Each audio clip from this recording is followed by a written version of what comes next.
Welcome to the 2019 President's Lecture Series, featuring distinguished lecturer and honorary doctorate recipient, Dr. Ellen Ochoa. Bienvenidos a la serie de conferencias presidenciales del 2019, presentando a la distinguida conferencista y doctora honoraria, Dra. Ellen Ochoa. Please welcome to the stage our President's Platform Party, College of Sciences Physics Professor Dr. Jeffrey Davis, College of Sciences Dean Dr. Jeffrey Roberts, California State University Trustee Dr. Jack McGrory, Dr. Ellen Ochoa, San Diego State University President Dr. Adela de la Torre.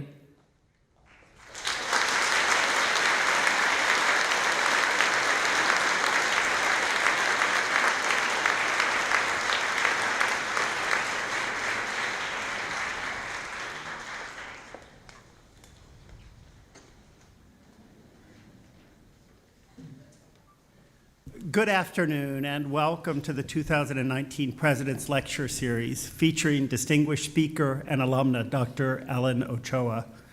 I'm Jeffrey Roberts, Dean of the College of Sciences, and I'd like to begin this afternoon's program with a land acknowledgement. For millennia, the Kumeyaay people have been part of this land. This land has nourished, healed, protected, and embrace them for many generations in a relationship of balance and harmony. As members of the San Diego State community, we acknowledge this legacy, we promote this balance and harmony, we find inspiration from this land, the land of the Kumeyaay. I would now like to welcome our guests with us today, who include San Diego State University faculty, staff, alumni, local high school and community college students, community members, and many others. Also, a very special welcome to Dr. Ochoa's family here with us today. Thank you for joining us.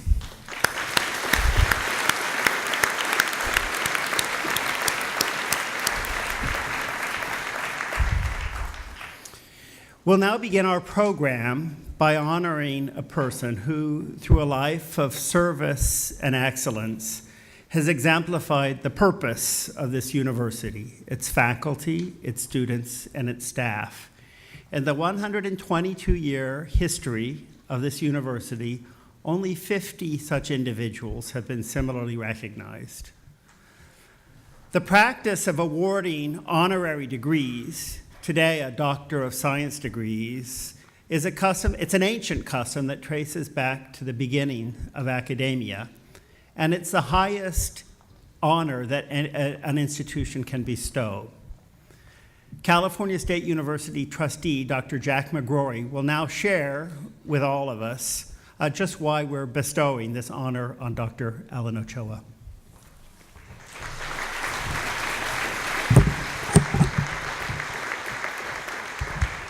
Thank you. In the world of higher education, there is no more prestigious award than the granting of an honorary degree. This is not something for which you can apply. You do not get to nominate yourself. In fact, you will never know you were nominated until our board makes a confidential determination. The review process is complex, lengthy, and rigorous. A nominee and their qualifications are challenged and reviewed multiple times, both at the campus with review by Faculty Senate and by the Chancellor's Office. It is then further reviewed by a committee of trustees and ultimately by the full board. To even be considered, the Trustees Criteria are very stringent. First, to recognize inspirational character, excellence, and extraordinary achievement in significant areas of human endeavor that reflect the objectives and ideals of California State University. Second, to honor meritorious and outstanding service to the California State University or to individual campuses, the state of California, the United States, or to humanity at large. Third, to recognize individuals whose lives, conduct, and significant achievements serve as examples of the California State University's aspirations for its diverse student body. In short, we are extremely selective as we choose the best of the best amongst our midst. It is only fitting that we honor one such individual today. I would now like to ask Dr. Ellen Ochoa and President De La Torre to join me here at the podium as I read the citation that accompanies the honorary degree.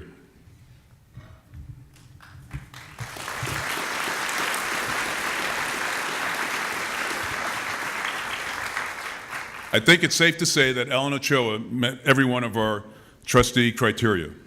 She is an inspirational role model for today's young people, particularly girls and underrepresented minorities, who aspire to careers in science, technology, engineering, and math. The first Hispanic female astronaut, she capped a 30-year career with NASA by serving for the last 5 as director of the Johnson Space Center in Houston, Texas. Supervising a workforce of 10,000 civil servant and contract employees, Dr. Ochoa was the first Hispanic director of the Johnson Space Center and its second female leader. Dr. Ochoa graduated from San Diego State University in 1980 with a degree in physics and later earned her master's and doctoral degrees in electrical engineering from Stanford University. Before joining NASA, she was a research engineer and co-inventor of 3 patented optical analysis systems. In 1993, she participated in her first spaceflight for NASA, a 9-day mission aboard the shuttle Discovery, conducting atmospheric studies to determine the effects of solar activity and human activity on the Earth's environment and climate. During that flight and 3 subsequent missions, Dr. Ochoa logged nearly 1,000 hours in orbit and served in various roles, including mission specialist, flight engineer, and payload commander. She was also aboard the first shuttle to dock with the International Space Station.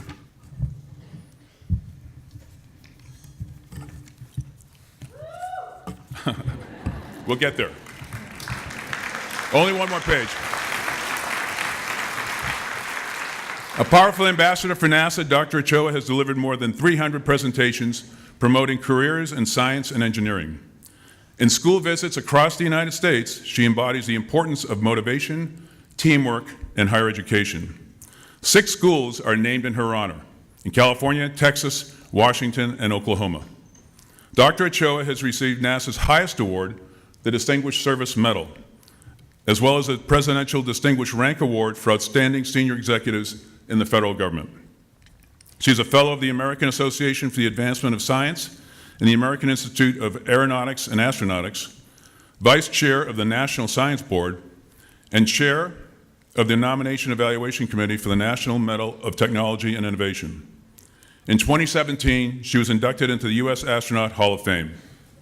In recognition of Dr. Ochoa's extraordinary role in U.S. space exploration and her commitment to the scientific education of young people across the country, the Board of Trustees of California State University and San Diego State University are proud to confer upon her the honorary degree of Doctor of Science.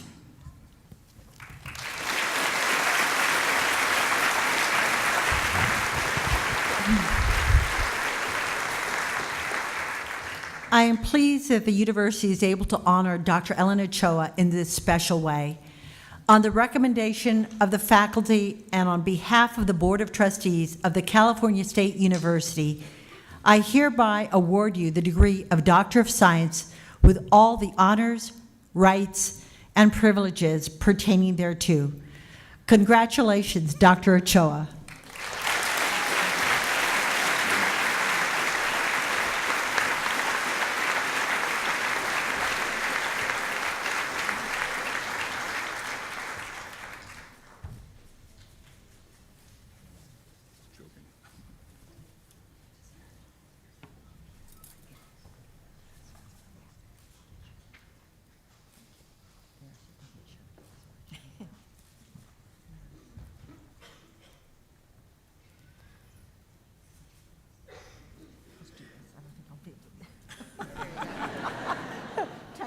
That's the part I messed up too.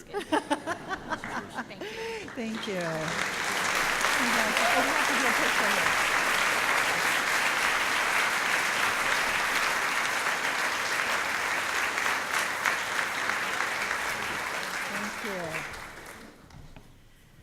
What an exciting day it is for SDSU.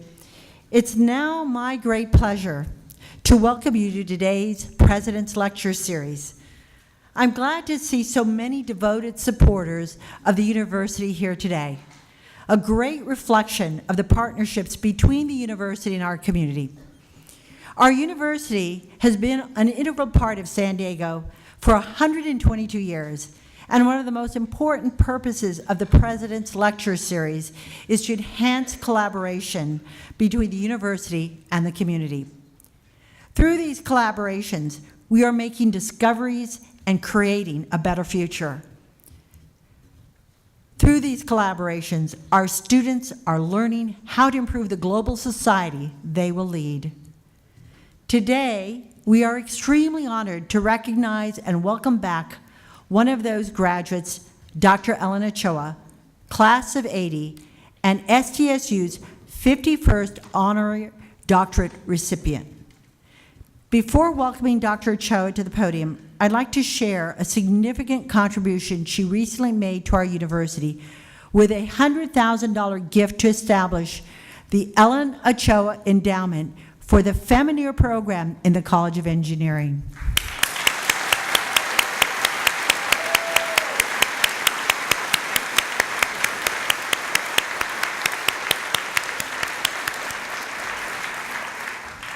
The Femina program at SDSU is one of only 3 in the nation and works diligently to inspire and empower K-12 female students to pursue science, technology, engineering, and mathematics in their education and future careers. The students are taught through project-based learning and are paired with SDSU female engineering mentors. Thank you, Dr. Ochoa, for paying it forward and supporting our current and future STEM leaders. I would now like to excuse our stage party as we begin from San Diego State to space.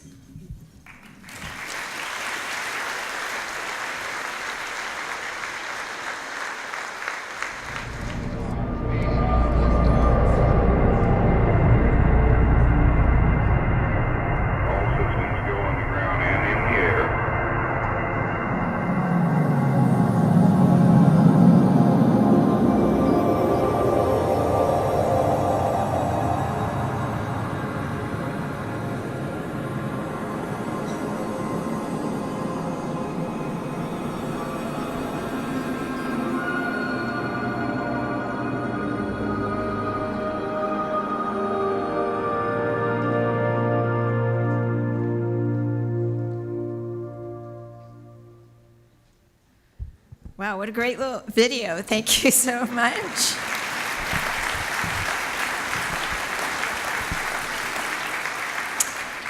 Well, first I want to start off by thanking President De La Torre, Dean Roberts, the Trustee McGrory, Professor Davis, for the honor and for participating in the ceremony just now.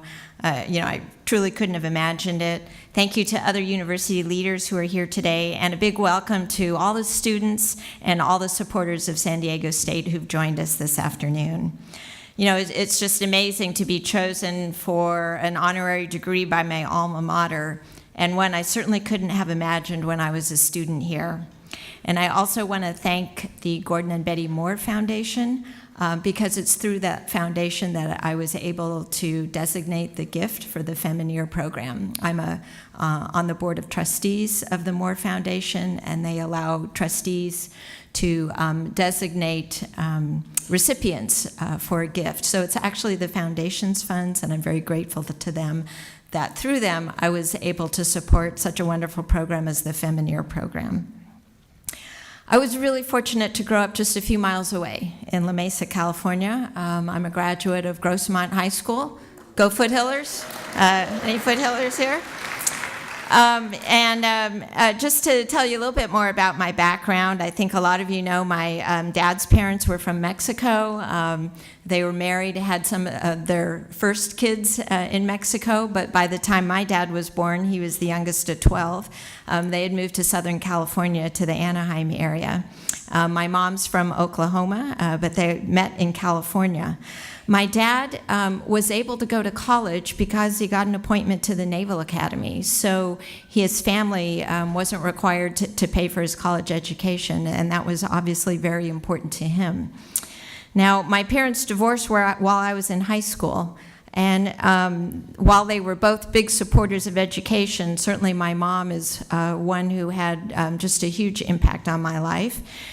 She attended San Diego State really the whole time my 4 brothers and sisters and I were growing up here. And she would literally come on campus for one class a semester, semester after semester, year after year. And for a long time, it really wasn't in support of a degree. It was because she was interested in so many different things. And she was very grateful that there was a local university here where she could go off and do that and still raise our whole family. And I think that's something that I and all of my siblings really took away from that. Education was important, but it was also just really interesting. And the ability to be able to learn a variety of different things is something that serves us well our entire life. She did, by the way, eventually, collect enough credits and made it into a degree and graduated 2 years after I did. So she has a degree from San Diego State as well.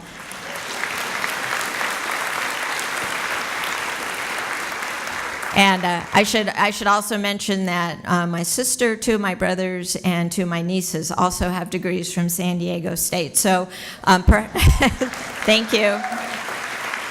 So perhaps like many of you in the audience, this university here has been, of course, hugely important to my family and probably important to many of your families as well. Yeah, at Grossmont High School, I enjoyed my literature classes, my math classes. I was in the concert band and the marching band. But for some reason, I had just decided I wasn't interested in science, so hardly took any science, did not take chemistry or physics. And even though I was actually the top math student at my high school, nobody ever really mentioned to me, like, well, maybe you should study, science or engineering or something that uses math. And so I came to San Diego State knowing that it had a whole wide variety of departments and subjects that I could choose from. And as I said, I was interested in music. I was also thinking about business. But I had the ability to take a lot of different classes while I was here. And I was very fortunate also at that time that actually the state supported it so well that we didn't actually even have tuition. And I got a scholarship from San Diego State that actually covered my books and parking and things like that. So I was able to come here very affordably, which, as I mentioned, my mom was also in school here, my sister was in school here, my brother was in college, and so being able to do that was incredibly important to us. But as I came here, one of the things that I followed up on was taking more math classes. So I had taken the first semester of calculus in high school, and then I went on and took the next couple of semesters in the first couple years that I was here. And by the time I got towards the end of the calculus series, I thought, I should ask other students in the class, why they're in here. And of course, they were in there because they were, in general, some kind of engineering major or physics major. I was like, well, I was just in here for fun, trying to, because I liked it. I was still kind of trying to decide what I wanted to do, and I thought, well, I should go off and talk to, go explore some of these other departments a little bit. So I went to talk to a professor in the electrical engineering department at the time, who was the student advisor, and told him, I was interested in learning more about the department. And, you have to remember this was 1976 or 77, and he was clearly not interested in having me in his department. He said, well, coursework's really difficult, and we did have a woman come through here once. And then, he started picking up components off his desk. You'll have to work with these. And to be honest, I really had no idea what they were. Really didn't tell me anything that was relevant to me actually learning about electrical engineering.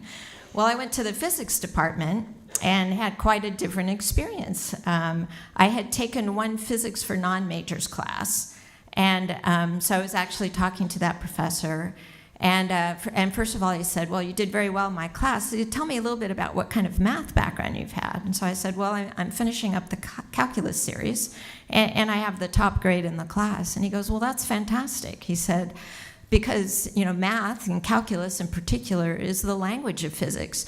So if you started into the physics series, for majors next semester, you'd be able to concentrate on the concepts that we're teaching, whereas most of the people in that class will be taking calculus and physics concurrently, and they'll be trying to learn the language and the concepts at the same time. And he said, I think you'd probably do very well.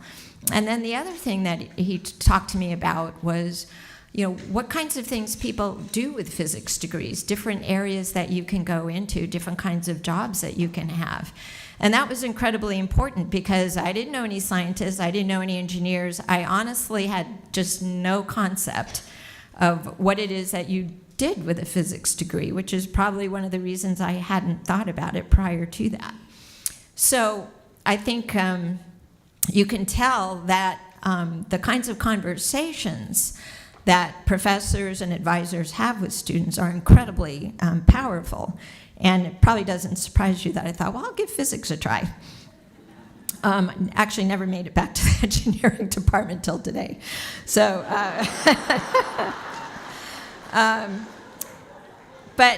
so I transferred to physics and really had a good experience there.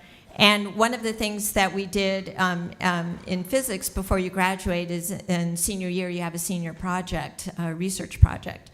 So it gives you a chance to do some research and also to explore an area in a little bit more depth. And through one of my math classes, I was a math minor in Fourier transforms. I got very interested in learning a little bit more about Fourier optics and how lenses can take Fourier transforms and how you can build optical systems to extract information from images. So I ended up doing my senior project in that area with a fairly new professor here in the physics department, but he joined us up here just a few minutes ago, Professor Jeff Davis, and he's still teaching here and still introducing students to optics. So that's really how I got my start. And then, as you see, there's bulletin boards in all of the department offices around here, and through, notices that I saw in the physics department bulletin boards, I got some different summer jobs where I had a chance to do research. One was actually in a biochemistry lab at UCSD, a fellowship through the American Heart Association. So it wasn't quite in physics, but it was a chance to do research in an actual laboratory. And then I spent 2 summers working at Los Alamos National Lab, again, through a sign I saw on the bulletin board in the physics department about that opportunity. And those were great introductions to research, and I decided I wanted to go on in research and sort of go down the path of being a research engineer. So I went off to Stanford for graduate school. There's a very well-known professor there, actually wrote the textbook on Fourier optics. And so he became my thesis advisor, and I really had a wonderful experience at Stanford as well. Oh, one more thing I needed to mention about San Diego State was my great experience, 2 years as a marching Aztec and 5 years in the wind ensemble. I was telling somebody earlier at lunch that, they were like, what did you do for like stress relief, while you were in school? And I said, well, I think I had 4 solid semesters where I was taking 4 physics classes, a physics lab, and wind ensemble, and it was really nice to get to wind ensemble. Just needed that different part, of me to be able to sort of deal with everything. So off at Stanford, I also had the chance to play music there, which was one of the reasons I picked Stanford. But the end of my first year there is when the Space Shuttle flew for the very first time. And of course, that was a very different kind of spacecraft than it had ever flown before. And it could do a variety of different things. It could launch satellites, it could retrieve them, it could help build structures in space. But a big part of what it was going to be used for was as a laboratory to do science and engineering research in space. And since I was on track to become a research engineer, to me, the thought of being able to do research in a unique laboratory, experiments you couldn't do anywhere else, because of either you were in a microgravity environment or you were above the Earth's atmosphere, or you had access to almost a complete vacuum, was just very exciting. But still, I was really just starting into my PhD program and wasn't giving that much thought to what I was going to do afterwards. But a couple years later, when I was about halfway through, Sally Ride flew in space, first American woman, and that was a huge deal. In fact, a few years earlier, when NASA had selected the first group of astronauts to train specifically for the Space Shuttle, which was under development then, that was the class that included the first 6 women and also the first minority astronauts. And I was here at San Diego State at the time, and those were just huge milestones because these were careers that just weren't open to women before that. It didn't matter, what you did or what you studied or how hard you worked. They weren't open to women, and now they finally were. So I made the decision that as soon as I finished up my PhD, I would apply to NASA. So I did. I got my doctorate, applied to NASA, figured I'd never hear from them again, and went off to work for Sandia National Labs in Livermore, California, which is a Department of Energy lab, as a research staff member. In the area that I was in, or the building that I was in, which included a few different research areas, there were 60 members of the professional research staff, and I was the only woman there, which, the odds weren't too exciting, but they have gotten better throughout the years. A couple years later, I was contacted by NASA, actually, to come interview at Johnson Space Center. So that was my very first opportunity to be at any NASA center, and particularly the one where human spaceflight took place. Had the chance to talk to astronauts for the first time to really find out more about what the career was like. Because really, you know what you see on the news, but you don't really have a good idea of what it's like. Got to see a lot of the training facilities and got a very, very thorough medical evaluation. So I wasn't selected during that selection. That was the 1987 class. But I could also see some areas where I could get experience that might help me as I tried again. One of those was I really didn't have any operational experience. I was a researcher. I worked in a lab. I wrote technical papers, went to conferences, and those were all a very good background, but didn't really have any experience in a real-time environment. So I went off and got a pilot's license and also decided I wanted to work for NASA, even if I was never selected as an astronaut. So I moved to NASA Ames Research Center, which is also in the Bay Area in California, and had the chance first to be a member of a research group there, and then just a few months later to head up a research group of about 35 people that were all working in some area of high-performance computing, potentially for space missions. So 3 years later, NASA had their next astronaut selection, and I was called again to interview, and that was the year that I was selected in 1990. So along with 22 other people, I went off to Johnson Space Center in Houston, Texas. And the first year, we basically all trained together, kind of as a class. And a lot of it was a lot like school. And I had spent 10 years in college, so I was really good at school. And, we got a big stack of workbooks to read through about all the different shuttle systems. And we had lectures. And then we were working one-on-one with trainers to understand more about, in detail, about the shuttle procedures, the cockpit, when you used which switches, how you recovered from malfunctions. And there was about 2,000 switches, including circuit breakers, in the Space Shuttle flight deck and mid-deck, so it wasn't just like 10. But there were other parts of the training that were, very different than anything I'd ever done before. Learning to fly in a high-performance jet, learning how to eject out of an aircraft, how you would land under a parachute, actually getting to be picked up out of the water by a Coast Guard helicopter. So, I hadn't even been a Girl Scout. So So those were things that were pretty far outside of my experience, not to mention comfort zone. But the nice thing was, once you've made it through the selection process, NASA actually wants you to succeed as an astronaut. They want you to learn the skills that you need and be able to demonstrate them. So people were very helpful, including my astronaut classmates, a lot of whom were from the military. We were about half military, half civilian. So it was a very interesting, fun, and challenging experience overall. And then after that first year, we spent a second year doing part-time training and getting more specialized. So one of the things I started training on was the robotic arm. And then we were assigned jobs that supported the ongoing shuttle mission. And then at the end of my second year or so, I was assigned to my first mission. And my first two missions were really kind of exactly what I was thinking about when I first thought about wanting to be an astronaut and applying for the program, because it was an opportunity to do research in space that couldn't be done on the ground. And we were specifically studying the Earth's atmosphere and the problem of ozone, the ozone hole, and ozone depletion. And so we had a suite of instruments in the payload bay that were measuring many different constituents in the atmosphere. And we were using the sun as a light source. So every time we did a sunrise or a sunset, as the sun sort of came up through the atmosphere or disappeared behind it, that was the light source for many of these instruments that would allow them to collect information and understand what kind of constituents were in the atmosphere.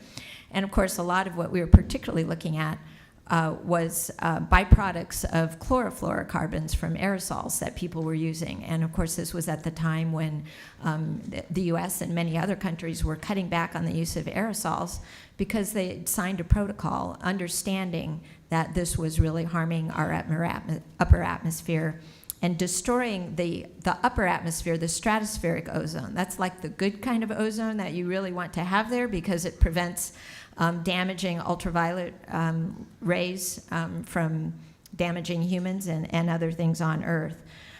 So we were able to contribute to that and also measure the amount of light coming from the sun in many different wavelengths, and particularly the ultraviolet, because that is the wavelength that provides the energy for the chemical reactions that both create and destroy ozone. So it was really exciting and gratifying to be on those two flights.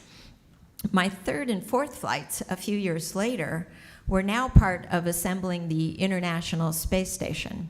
So during the time I was flying on my first couple of flights, the US and particularly NASA joined up with the Russian space agency, Roscosmos, to develop an international space agency.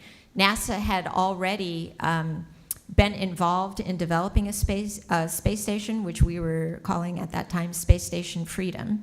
And we were working with the European Space Agency, the Japanese Space Agency, and the Canadian Space Agency. Well, now we had kind of changed.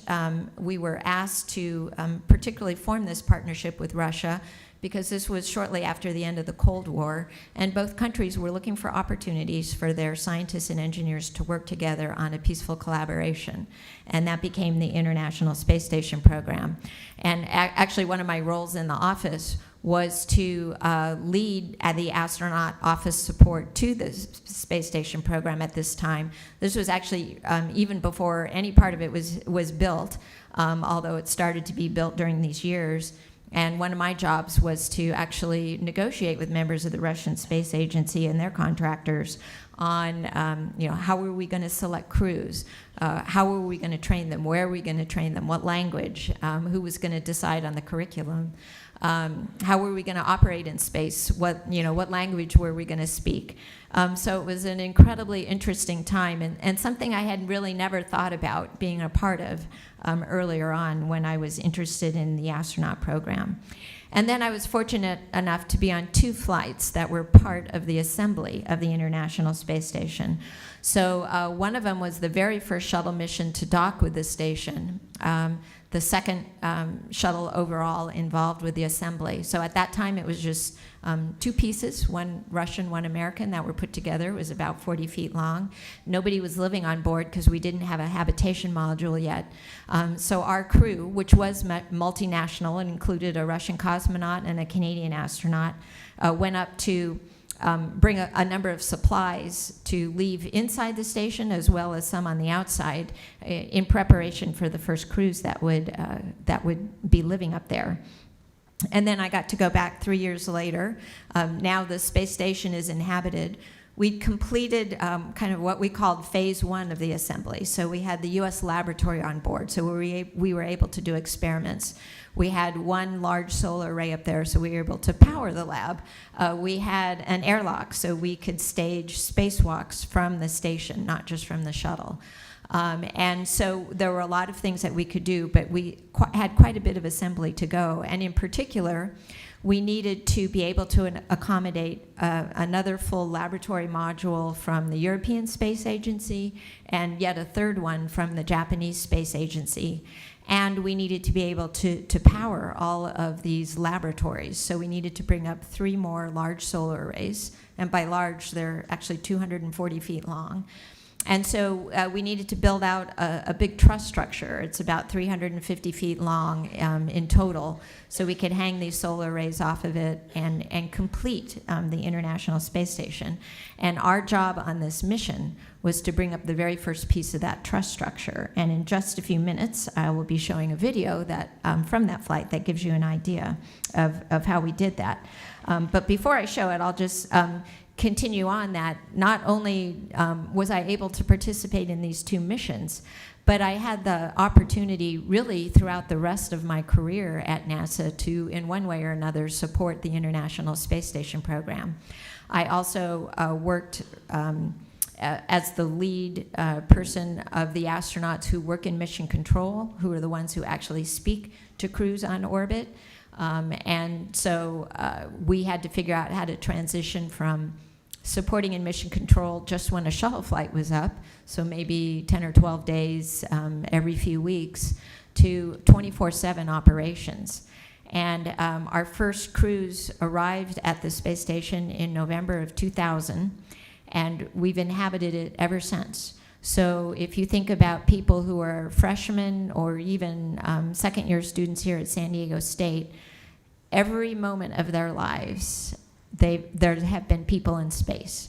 So we really are a spacefaring country, and we have learned, excuse me, so much about living and working in space by being there. Next month it'll be 19 continuous years that we've had people in space. And after those jobs, I was offered some management and leadership positions at Johnson Space Center, including eventually becoming the director of Johnson Space Center. And of course, Johnson Space Center is the home of the International Space Station Program Office. So everything that happens on the station really is run through Johnson Space Center, home of the astronauts, home of mission control. We're responsible for human health and performance in space. We have a large engineering group that supports not only the station, but development of future vehicles, including the Orion spacecraft, and many more people, all of whom are really focused on human spaceflight. So a big part of my job was making sure that everybody, was focused on our mission of human spaceflight, that we kept our crews safe and productive in orbit, and that we were looking forward to what was coming next in human space exploration, in addition to taking care of the whole team there. So it was such a huge privilege to be able to, I don't really think of leading them, I think of serving the people at Johnson Space Center, because they're so talented, so dedicated, really passionate. So mostly you just try to get them what they need, stay out of their way, and they will get the job done. So with that, I would like to go ahead and show the video if we can start it. I'm going to narrate it.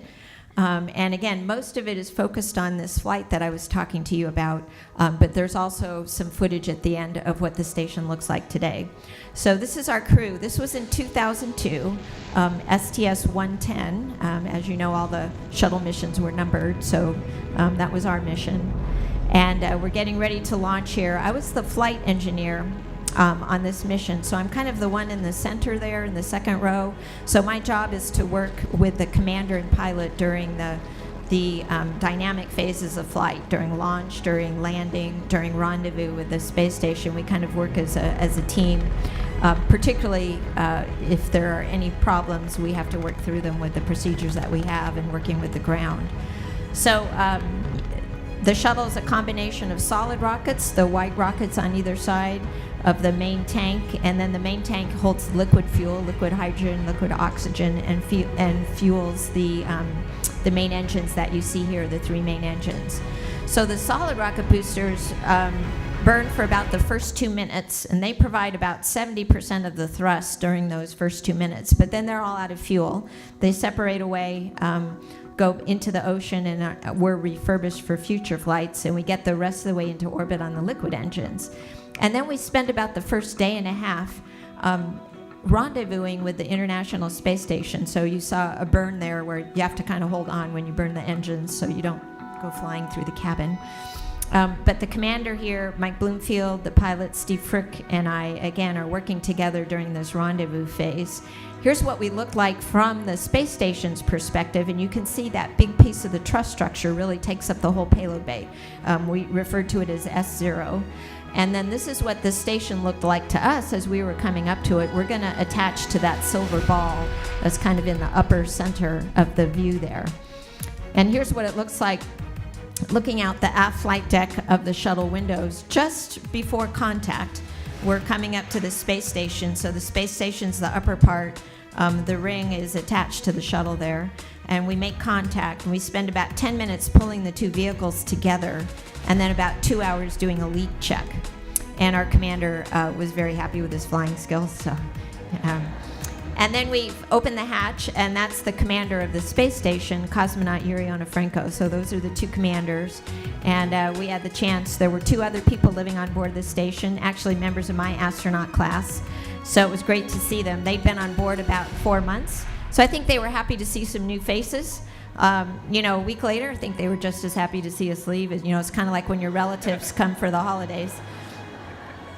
So we started transferring supplies. You can do it between your knees, not just in your hands when you're floating. And then the next morning we really started into the major part of our mission. And I'm operating the robot arm along with another astronaut. And so we're using the station's robot arm to pull S0 up out of the payload bay and get it ready to attach to the station. This is what the Robotics Workstation looks like. It's in the middle of the U.S. laboratory at this point. It got moved later. And you can see, actually, there's no windows that you can look out and actually see what you're doing. So you have to try to find some camera views that give you an idea of what all the different joints of the arms are doing. And then you have to not be distracted by, oh, that's the Nile River back there in the Gulf of Aqaba. It's really important not to be distracted by that. But here's the final part. We're moving S0 really onto the top, the zenith part of the station. And then that claw on the right is going to attach around a rod, and that will be the very first part of the connection. And that's astronaut Dan Bursch. He was actually the one at the controls of the arm when we did that final attachment there.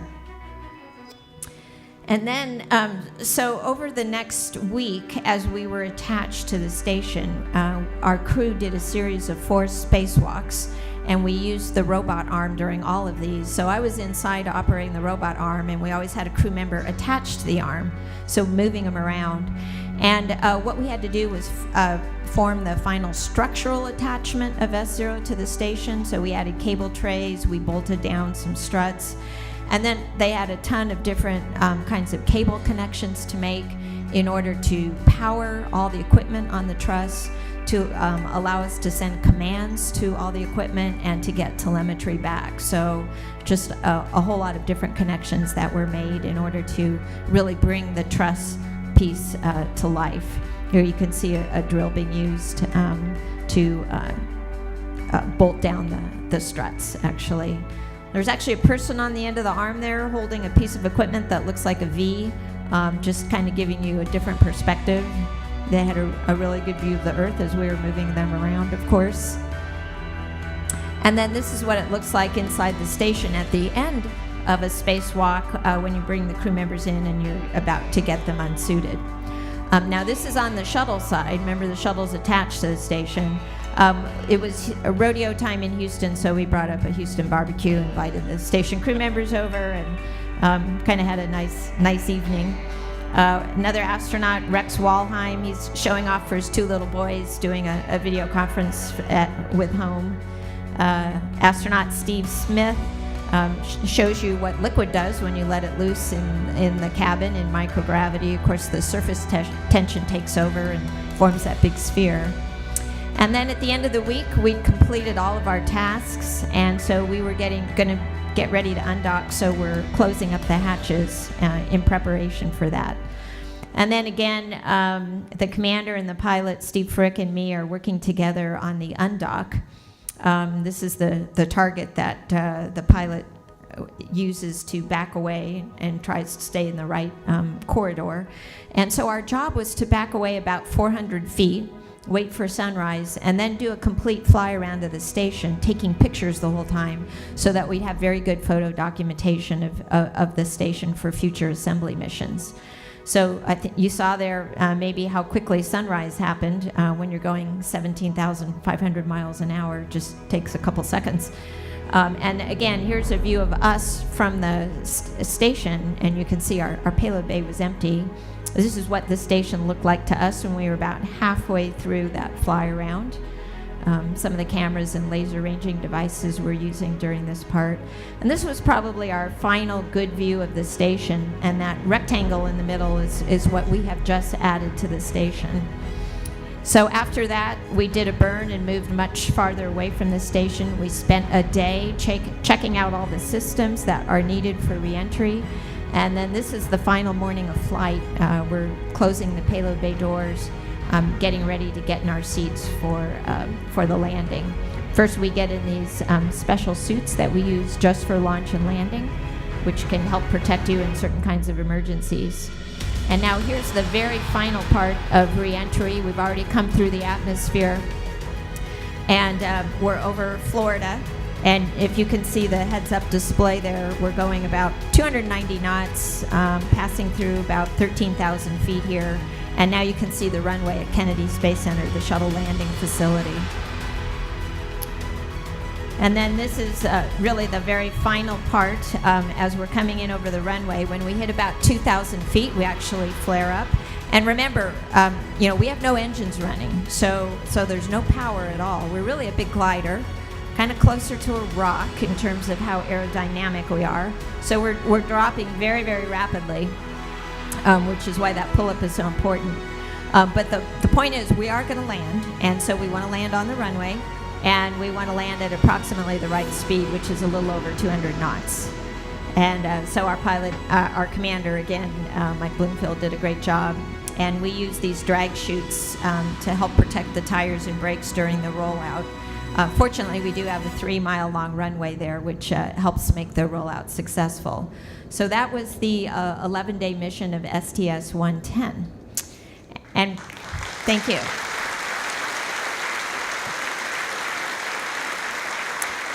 So this is what the station looks like today. This is an actual photograph of the station in orbit. It's about 1 million pounds. You can see how long the truss is now. You can see the 4 solar arrays that I talked about, and the many more modules that are up there, laboratory modules and storage modules.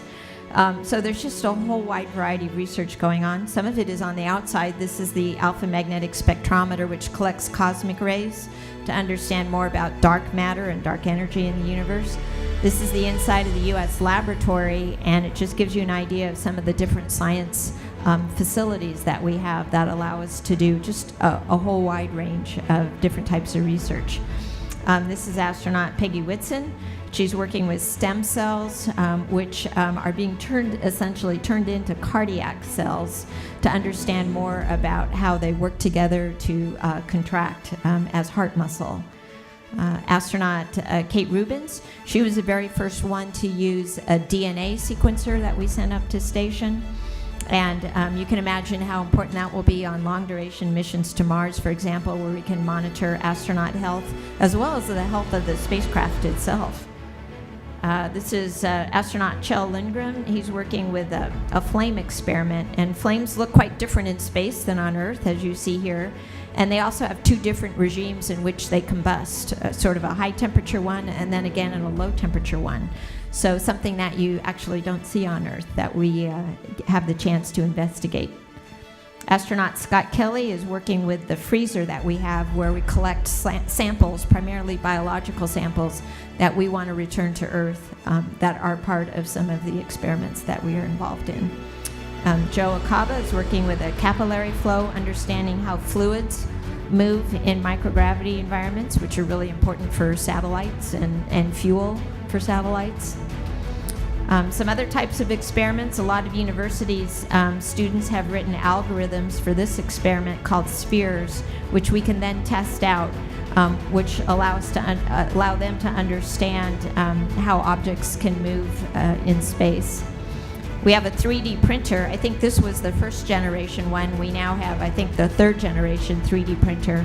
Again, something you can imagine how important that would be on a 2 or 3 year mission to Mars.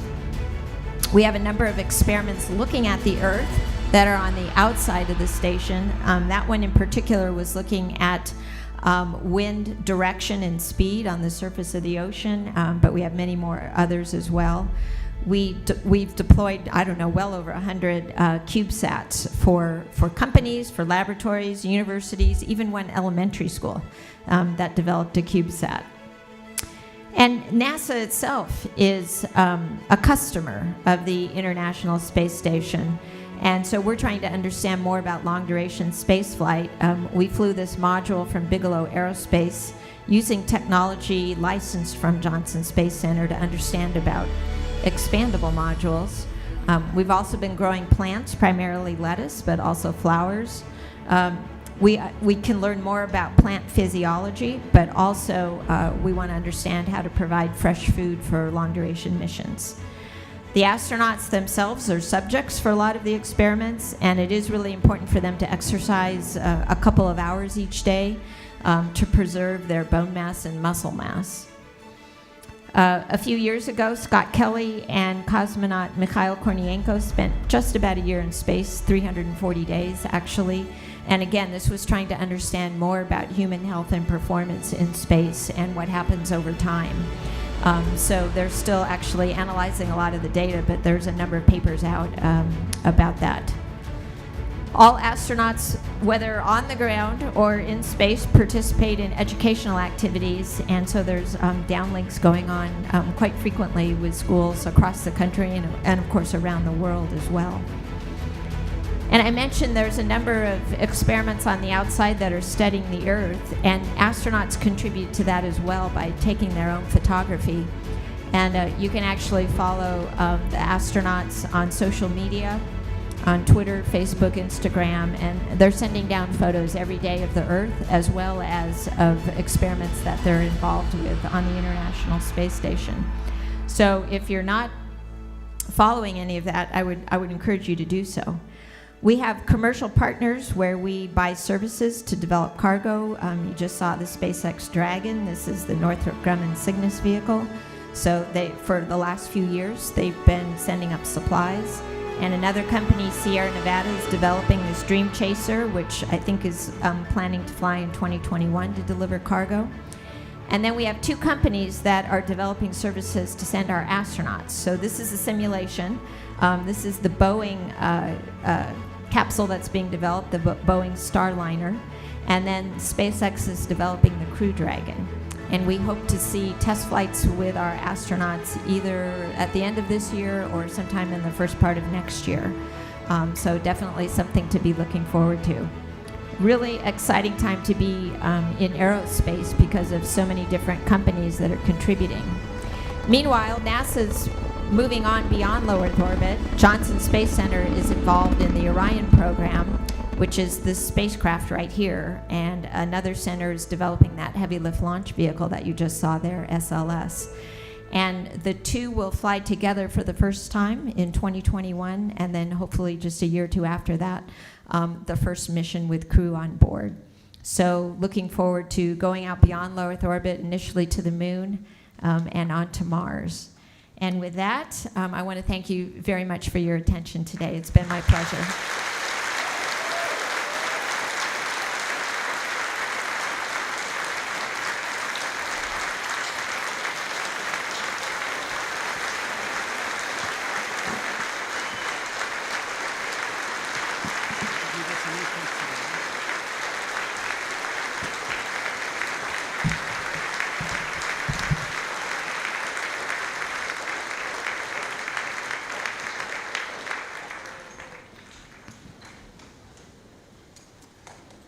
Thank you. Thank you, Dr. Ochoa, for your inspiring presentation. I would now like to open the floor to questions from the audience. You'll see 2 microphone stands located in the aisles, and please line up between one or the other, and we'll take as many questions as we can for 15 minutes. So, don't be shy. High school students especially, grade school students. Okay, stand on up.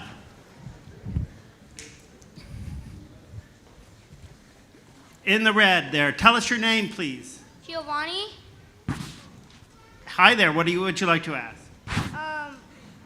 how do you think you are changing the world for women?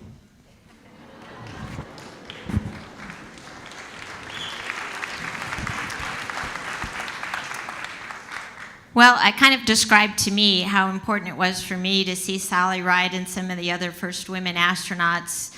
And what it really gave me was sort of the courage and the inspiration to think about doing something really exciting and challenging with my life. And so I hope that me being here and the many other opportunities that I have to talk to students, that I'll have the same effect on students as they think about their future. And they realize, like, really, almost anything is possible. I mean, I really could not have imagined this career, even when I was a student here at San Diego State. Thank you. Thank you. Young gentleman there in the white. Hi, thank you. I was wondering, so what preventative measures did you do for the ISS to prevent, like, deterioration over time? Because I think I read up about the Mir space station, and that one was only in orbit for like 9 years or something because of different bacteria and extremophiles. And I was wondering, since you're such a big part in making the new space station, like what kind of ways did you do to prevent that? So there's a variety of things, and there's different things that contribute to, you know, the space station sort of getting old, if you want to speak. Certainly, a big part of keeping it going and keeping the astronauts healthy is having clean air and clean water. So we have systems inside that scrub carbon dioxide out of the air, that provide oxygen, and also provide clean water for the crew. And we actually even have a system, that recycles not only water but moisture out of the air, recycles urine. So what the astronauts joke is, we turn yesterday's coffee into tomorrow's coffee. But it works very well, and in fact, it's actually used in communities here on the Earth. Particularly in more remote or rural communities where maybe they don't have access to clean water, and they're using some of the technology and systems that have been developed for the International Space Station program. And then you also have to worry about, just on the larger scale, structural issues and loads, because we have spacecraft either docking or undocking on the average of every 3 weeks, and that all puts loads on the station. So we have a lot of really smart structural engineers that try to understand, the loads that the station undergoes, and tries to make sure that it's safe to continue operations. And they think there's many, many more years of operation that's possible. Of course, we need to continue to be funded to operate it as well. Awesome. Thank you. Thank you. We'll go to the other side, please. How does it feel to be a woman and be the director of NASA when most of your employees are men?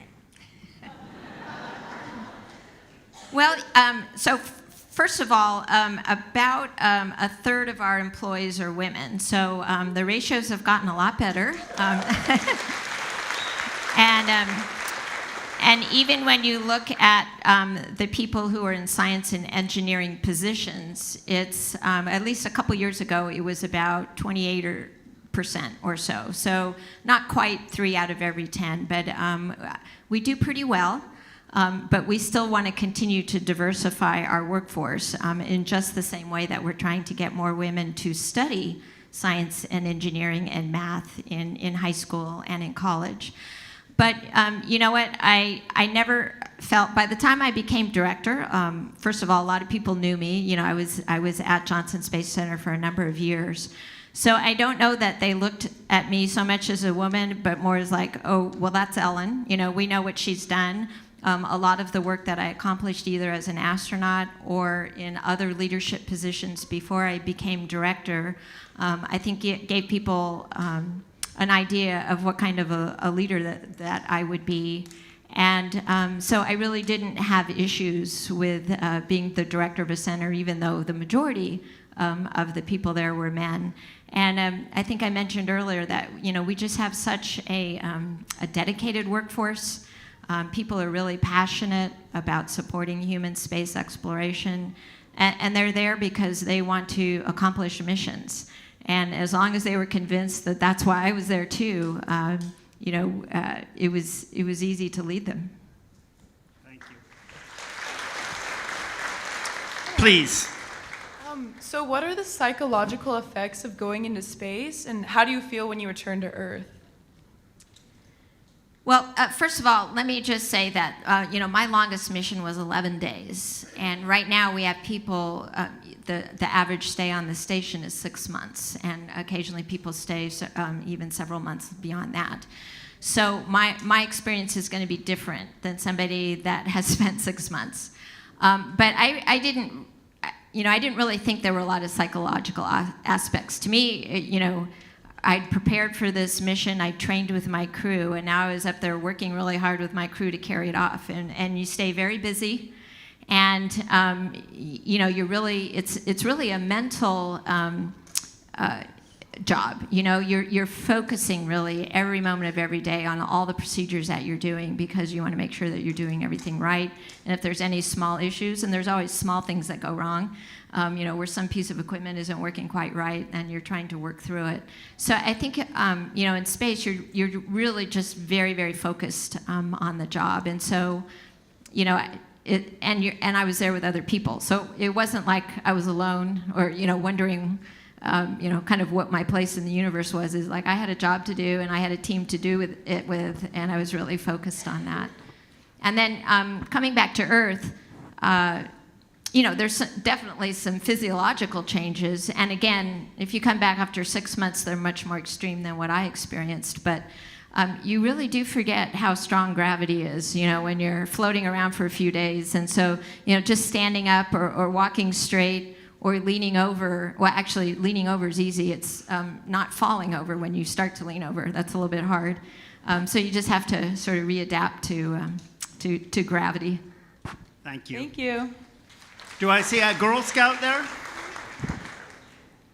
Since I am one of the billion Girl Scouts, I want to know, what is it like being one of the space icons? Well, congratulations on being a Girl Scout. I wasn't one, but I will tell you, a large percentage of the women astronauts have been Girl Scouts. And I think a lot of the skills that they learned as Girl Scouts are something that have really helped them, you know, throughout their whole lives. So, you know, it really gives you the opportunity to learn some new skills, learn about new subjects. And, you know, I mean, I don't go around thinking of myself as an icon, you know, on a day-to-day basis. But like I said in response to an earlier question, I know how important it was to me to see women and underrepresented minorities in jobs that they hadn't previously been in, And that gave me the opportunity to really think about it for myself. And so I'm just really happy that I can inspire others to do that too. Thank you. This side. Are you allowed to, is it easy to break a leg in space? Well, so you don't fall down and trip, so it would be harder to get injured that way. But you certainly could get injured in space. And so one of the things we always have to think about is how are we going to provide medical care to our astronauts on orbit? So, for example, every time we had a shuttle flight, 2 of our crew members were trained on some medical procedures, and of course we had the opportunity to talk to doctors on the ground. On one of my missions, I was actually one of the medical doctors, which was a really scary thought for my crew members. When people go off for 6 months on the station now, they actually have quite a bit more medical training than I received, for example, for being a medical officer on a shuttle mission. But one of the things we have to think about is when we go someplace as far away as Mars and we're gone maybe 2 or 3 years, how exactly we're going to provide medical care. And so we actually have a group at Johnson Space Center that their job is to look at that, and they try out some of the training and some of the equipment and some of the techniques on the International Space Station. Thank you. This side. My name is Steven, and would you ever, when you're in space, would you ever want to visit the moon or Mars? Well, sure, I would have loved to have done it. Now, the Space Shuttle was not a vehicle that could go to either the moon or Mars. It was developed specifically to be in orbit around the Earth and to do a variety of tasks there. And of course, landing on the moon, you don't need or want wings because there's no atmosphere on the moon. And so wings are for planets and other bodies that have an atmosphere. So you think of a very different kind of vehicle if you're going to land on the moon. Now Mars is very tricky because it has an atmosphere, but it's much thinner than Earth's. And it's kind of like the exact wrong kind of atmosphere because it's thick enough that it causes extreme heating on the outside of a spacecraft coming in for landing because you're coming in so fast. So you have to figure out how to survive that heating. But it's not really thick enough to slow you down that much. So now you have to figure out how to slow down too. So we have landed, as you may know, rovers on Mars, and it's always kind of dicey about whether or not they're going to survive that landing. When we land humans, it's going to be a much bigger, a much heavier kind of spacecraft that's going to need to land. And that's actually one of the big technical challenges of sending people to Mars, is how we're going to land them safely. Thank you. One more Girl Scout here. Are you able to keep in touch with your family when you're in space? Yeah, we are. So when I was flying in space, we mainly did it through email. And the folks on the ground in mission control, a couple of times a day. So we'd write messages in space, for example, and a couple times a day they would download them, and they could get them to our families and sort of vice versa. And each time I went into space, I got one either phone call or sort of a video call with my family. Now today on the International Space Station, it's quite a bit better. So, for example, people can call any phone number on Earth from the International Space Station as long as they're in sight of a communications satellite, which they are almost all of the time. And so people can call their families. Most of our astronauts have kids. Maybe they're in a big sports event and they're able to call their families, their sons or daughters after that and check in. And so they're able to use the phone. And then I think once a week they do a video conference with their families. So that's all in addition to also having the email capability. So it allows them, while they're away for that 6 months, to really stay in touch with their family, which is really important to all of the family members. Thank you. I don't want to think about the roaming charges, though, on this side. Did you play an instrument on space? You can, and I did. So I played, as I mentioned, I was in music. I played the flute, and so on my first shuttle mission, I did get the opportunity to take my flute in space. We were using it as part of an educational film or video that we were developing to show people kind of what we do in space and the differences of living and working in space from living and working on Earth. So I got just one opportunity to play my flute in space. In general, shuttle flights were really busy, and so it was kind of difficult to sort of do any hobby, music or anything else. Now on the space station, we do let crew members take up a musical instrument or something else that has to do with their hobby. People have taken up art supplies or quilting supplies, so that they have a little bit of time on the weekends in which they can engage in a hobby that they like to do here on Earth. Because we want to make sure when you're gone for 6 months and you're living and working in the same spot, you need something that makes you feel like you're off duty and you're having some leisure time, and so people do like to continue to do their hobbies if it's at all possible. Thank you. Here. Was training hard? Was training hard? Well, I tried to describe a little bit of it. A lot of it, as I mentioned, was a lot like school. So it was like studying. You had to learn new things, and you got tested on it. But I thought it was really interesting, so I enjoyed it, and I really enjoyed learning to do things like operate the robot arm. I think overall the hardest part of preparing for a shuttle mission was just that you were trying to learn about so many different things at one time. So all about the shuttle systems, the robot arm, the science experiments that we were doing, a lot of emergency procedures, and so it was just sort of trying to remember all the things that you had learned and all the little tips that everybody had given you before you were about to do a procedure. Thank you. I'm afraid we have time for just one more question, so please ask your question. Thank you for coming to SDSU, but I just had a quick question. How did it feel to be the first Latina to ever go in space, or a woman of Mexican descent? How did that impact your life during the time that you were in space? Well, while I was in space, I don't think it, made a difference. I mean, I'd been working with my crew for about a year ahead of that mission, and we had a job to do, and so we were just working together as a crew to get that done. Where it really started to make a difference was after I landed, because, of course, as I mentioned, all astronauts are involved in educational activities, and they go around and talk to schools and school groups and lots of other kinds of groups. But of course, I got many, many invitations, which continue to this day, to particularly talk to groups, schools with a high Hispanic population, or programs that are designed to get girls or Hispanics interested in STEM fields. And so that's been a whole extra dimension, I would say, to my job that maybe not every astronaut gets to have.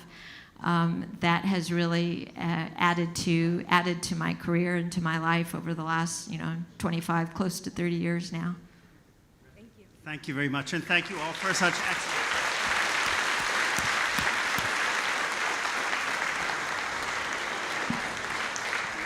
We'll now wrap up this Q&A and move into the next part of the program, which we call Rapid Fire.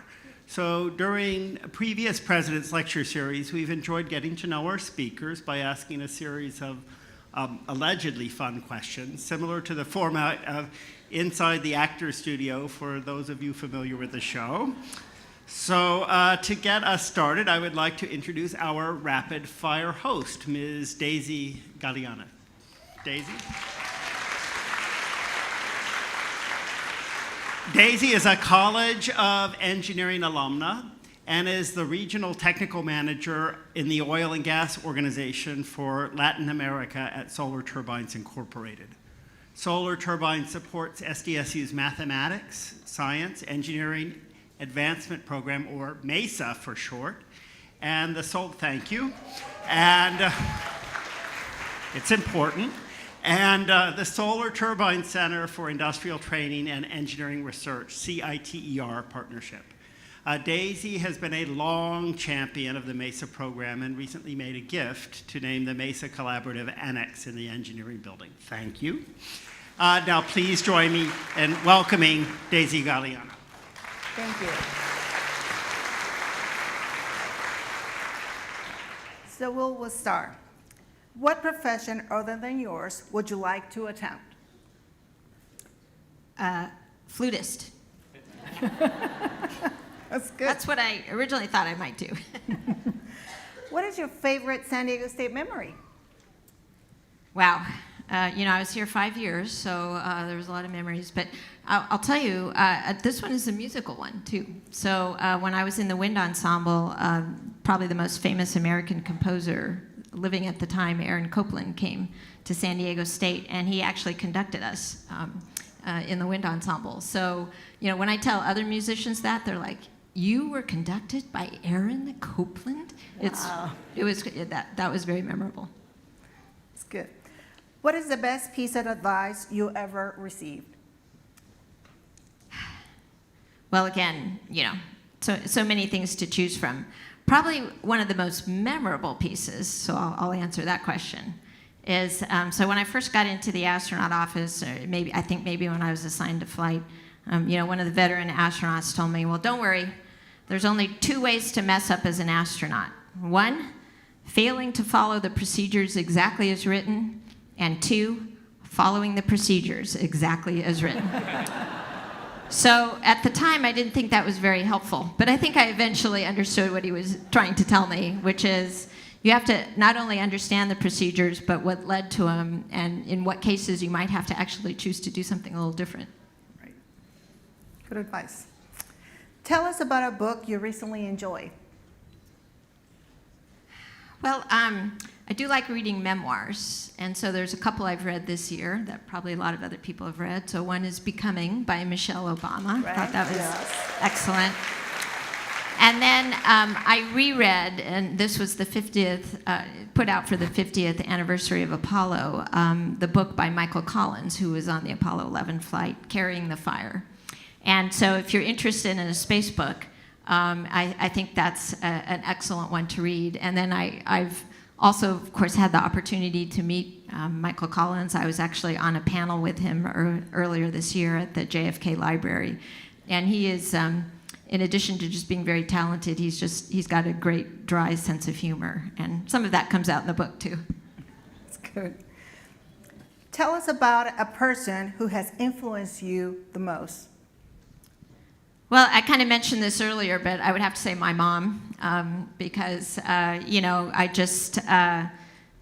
she was a person who, wanted the best for her kids and tried to give us all different kinds of experiences. And as I mentioned, she was just very interested in learning and education in general. And I think that's led to, all of my brothers and sisters and me having careers that we have enjoyed. That's good. Good example. In 5 words or less, what do you want your legacy to be?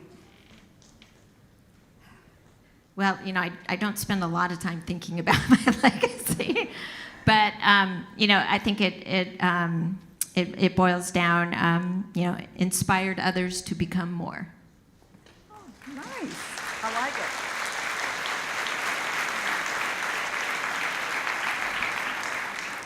Well, thank you, Dr. Ochoa, for allowing us to get to know you better. I now like to welcome President De La Torre to the stage to conclude our program. Thank you. Thank you, Daisy.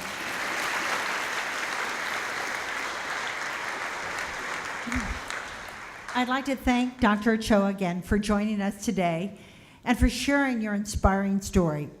We're so fortunate to have you as a role model for the young men and women pursuing their STEM careers. It is now my great honor to present you with STSU's Presidential Medallion. Please join me at the podium.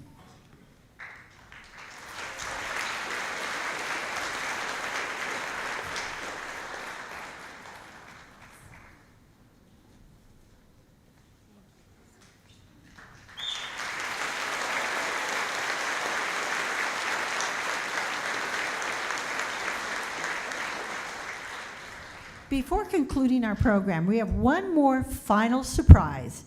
Dr. Ochoa is not only one of the most notable alumni, but she is undoubtedly considered to be our most famous SDSU marching band alum. And in fact, here she is as a marching Aztec.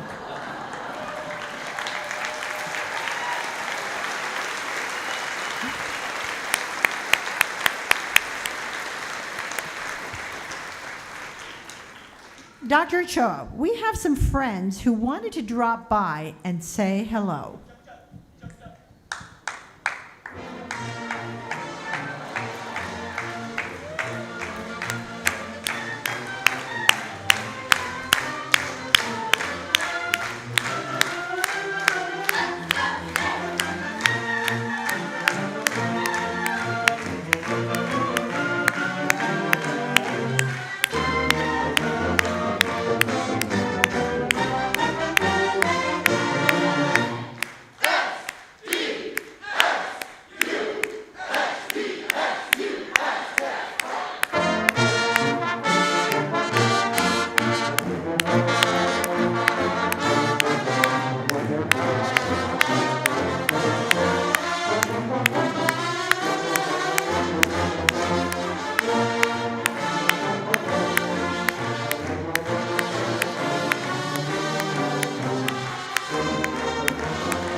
What a perfect way to end our program. Thank you again to Dr. Ochoa, and thank you to everyone for joining us for the President's Lecture Series.